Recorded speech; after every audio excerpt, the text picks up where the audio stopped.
शब्द था, मैंने वहां से जाके अवतार शब्द को लिया। वहां पर जब मैंने देखा कि एक ऐसा वृक्ष है जो काफी वर्षों से और जो सबको जीवन प्रदान करता है, वहीं से जाके मैंने उस वृक्ष का निर्माण किया। वो खुद कह रहा है हम लोग मानने को तैयार नहीं है। क्या आपको पता है वकांडा वकांडा हम लोग करते रहते हैं एवेंजर्स देखने के बाद, हेल वकांडा हेल वकांडा। ये कैसा विडंबना है कि ब्लैक पैंथर मूवी जब आई तो वहां पर एक कबीला वाला क्या बोलता है, लॉन्ग लिव हनुमान। हम्म। सेंसर बोर्ड ने थोड़ा सा कंट्रोवर्सी ना हो जाए इसलिए इसको हटाया था, लेकिन कैसे हो सकता है कि करेक्ट।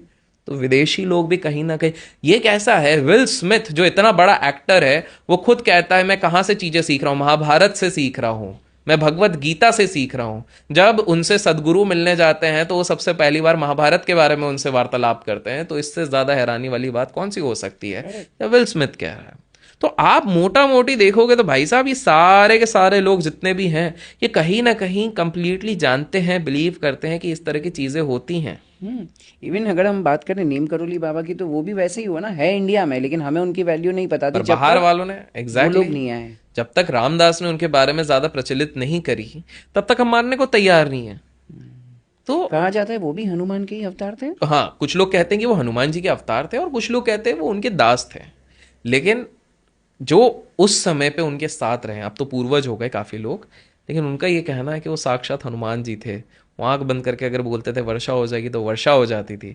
अगर वो कहते थे कि भाई आज यहाँ पर सब कुछ कुशल मंगल होगा तो कुशल मंगल होगा। और कुछ कहानियां तो हमने आई थिंक सो सेकंड या थर्ड पार्ट में करी हुई कवर है। की भी है, जिसकी मैं लिंक्स वगैरह दे दूंगा, अगर आपको नीम करोली बाबा के बारे में और भी जानना है तो आप वो वीडियो देख सकते हो। बिल्कुल। सर मुझे ये नहीं समझता, अगर ये सारी चीज़ें इतनी प्रूफ है, इतनी सारी चीज़ें आपने जैसे प्रूफ बताया कि हाँ इस तरीके से अवशेष है सब जगह पर, अगर हम ओशो के बारे में बात करें तो उन्होंने तो ये सारी किताबें ऑब्वियसली पढ़ी रहेगी, ये सारी चीज़ों के बारे में रिसर्च किया रहेगा, फिर भी ओशो कहते थे कि मैं भगवान में बिलीव नहीं करता या भगवान होते नहीं है।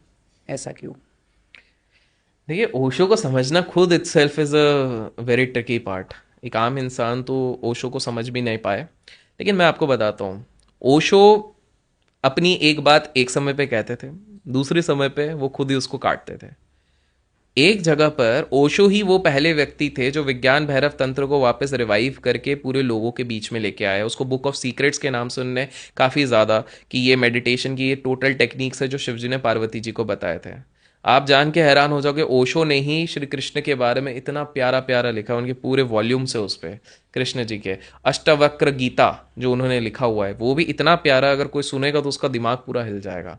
तो सबसे पहली बात है, हमें समझना पड़ेगा कि हम ओशो को वर्ड बाय वर्ड लेते हैं, हम उसके बीच के इमोशन नहीं समझते हैं। यही प्रॉब्लम है, हम भाव नहीं समझते हैं ओशो के, हम केवल वर्ड बाय वर्ड ले लेते हैं।